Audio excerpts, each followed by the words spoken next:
लौट के फिर आना। बायोटेक से एमएससी करने के लिए प्रवेश परीक्षा हेतु पूरे लगन से साल भर तक कड़ी में तैयारी किया। मौलिमा ने अपने गांव के निकटवर्ती कस्बे के कॉलेज से उसने बीएससी के सर्वोच्च अंक पाए थे। सो पापा ने भी प्रोत्साहित करते हुए उसे अपने करियर को स्वयं चुनने की अनुमति खुशी से प्रदान कर दी थी। अंततः उसका चयन हुआ और शहर के इंस्टीट्यूट में, जहां उसके चाचा का घर भी था। अब जब चाचा का घर शहर में मौजूद था तो फिर किसी हॉस्टल या किराए लॉज में रहने का सवाल ही नहीं उठता था। चाचा और चाची तो पारिवारिक समारोह या त्योहारों में गांव आते जाते रहते थे, तो मौलिमा उनसे भली भांति घुली मिली थी। पर उसके मन में उनके शहरी बच्चों के व्यवहार के प्रति आशंका थी। वे गांव में बड़े होने के बाद नहीं आए। चाची बताती थी कि गांव के परवरिश में वे असहज महसूस करते हैं, सो चाची उन्हें अपनी बहन के पास छोड़कर आती थी। पर चाचा के घर पहुंचने पर उनके शहरी बच्चे मौलिमा के अनुमान के विपरीत उससे बड़े प्यार से मिले। जल्दी ही अपने पूर्वग्रहों और आशंकाओं को निर्मूल करते हुए चाचा की दोनों बेटियों और एक बेटे को, जो उम्र में उससे कुछ साल ही छोटे थे, मौलिमा ने अपने व्यवहार कौशल से प्रभावित कर लिया। कॉलेज के भव्य इमारत और सुरमय वातावरण को देखकर मौलिमा को लगा जैसे उसका सारा परिश्रम सार्थक हो गया, तथा इसकी अनुभूति से वो पुलकित हो उठी। नियमित कक्षाएं प्रारंभ हो चुकी थीं और नए नए मित्रों से भी सामना हो रहा था। होनहार मौलिमा ने जल्द ही कक्षा में अपने सराहनीय व्यक्तित्व की उपस्थिति दर्ज करा ली। एक दिन विभाग में डीन ने उसका परिचय उसके प्रोजेक्ट मेंटर हलीम से कराया, जो यहाँ का सीनियर रिसर्च स्कॉलर था। अपनी रिसर्च के साथ ही साथ वो अपने जूनियर छात्रों की पाठ्यक्रम को समझने में यथासंभव मदद करता था। अपनी कुशाग्रता और कुशलता से ही वह प्रोफेसर का प्रिय था। यहाँ तक तो सब कुछ ठीक था, पर मौलिमा और हलीम का समीकरण कुछ कैंची के दोनों फलकों की तरह था। मौलिमा की नज़र में हलीम अकड़ू था और हलीम मौलिमा को ग्राम वाला कहकर उकसा देता। हालांकि हलीम के सम्मोहक व्यक्तित्व से उसके मातहत विद्यार्थी बहुत प्रभावित रहते थे। मौलिमा हलीम से जहाँ तक संभव हो मदद लेने से बचना चाहती थी, पर प्रोजेक्ट पूरा करने के सिलसिले में कभी सैंपलिंग के लिए तो कभी पाठ्यक्रम संबंधी कठिनाइयों के संदर्भ में उसे ना चाहते हुए भी हलीम की मदद लेनी पड़ती थी। हलीम मौलिमा की इस मानसिकता को पूरी तरह समझता था और इसी वजह से वह भी मौलिमा पर जानबूझकर रौब झाड़ता रहता था और उसे तंग करता रहता था।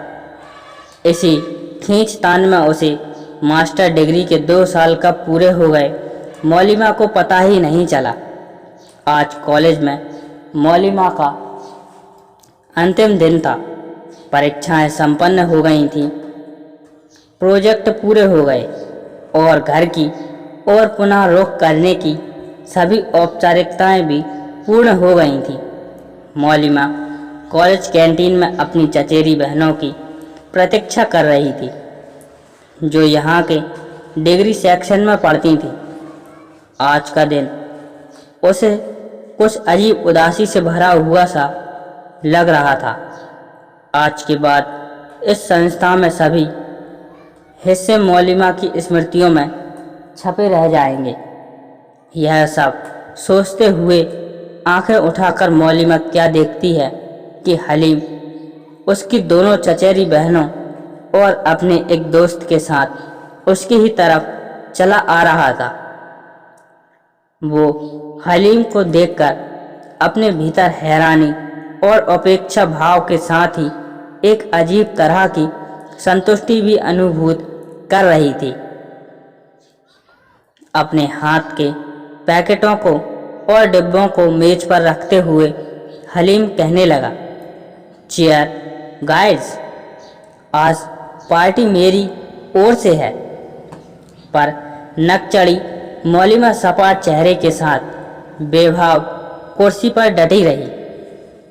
हलीम ने गिफ्ट की शक्ल में बंधे कुछ चॉकलेट और एक मिठाई का डिब्बा मौलिमा की ओर बढ़ाया और बड़े नरम लहजे से बोला, ले लो ना, तुम्हारे लिए ही है। अब मौलिमा के सपाट भावों ने कुछ गुलाटियां मारी। उसे कुछ छेप भी हो रही थी तथा कुछ आश्चर्य भी। मौलिमा ने मिठाई का डिब्बा हलीम की ओर से बढ़ाते हुए कहा, पर आपने ये सब तकलीफ क्यों उठाई, और आप भी लीजिए तो। और इस तरह उसने अपनी छेप पर काबू पाने की कोशिश की। बस आज आखिरी दिन, सोचा तुमसे रिश्ते सुधार लूं। ये कहते हुए हलीम मुस्कुराकर रह गया। इसके आगे मौलिमा उसे एक बारगी देखने लगे। देखने के अलावा कुछ भी अभिव्यक्त ना कर सकी। तत्पश्चात मौलिमा की चचेरी बहन ने सबके सामने बिरयानी की प्लेट दी और चहकते हुए बोली, आप सर की ओर से ये शानदार लंच भी हम सब के लिए। हलीम ने अपनी कुर्सी मौलिमा के बगल लगा ली और मौलिमा संकोच से दोहरी हुई जा रही थी। अपने बगल में बैठे हलीम की उपस्थिति की अनुभूति उसे सराबोर कर रही थी और इसी हड़बड़ाहट में मिठाई का डिब्बा उसके हाथ से छूटकर बिरयानी की प्लेट में गिर गया।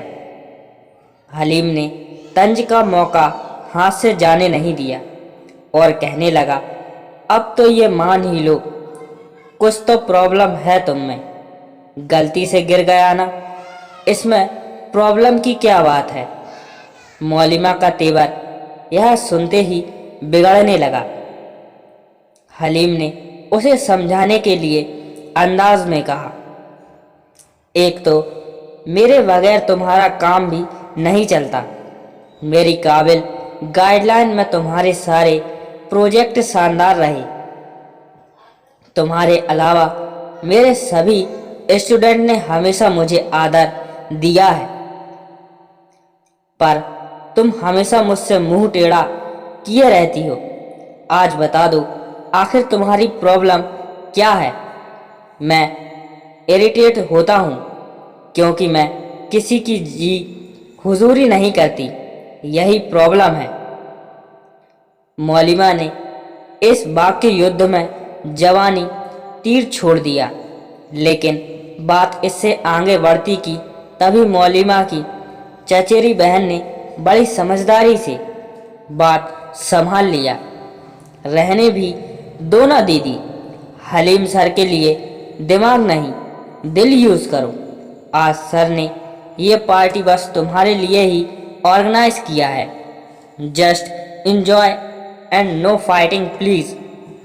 यह सुनते ही मौलिमा और हलीम दोनों को ही एहसास हुआ कि वो दोनों क्यों बेवजह लड़ने लगे।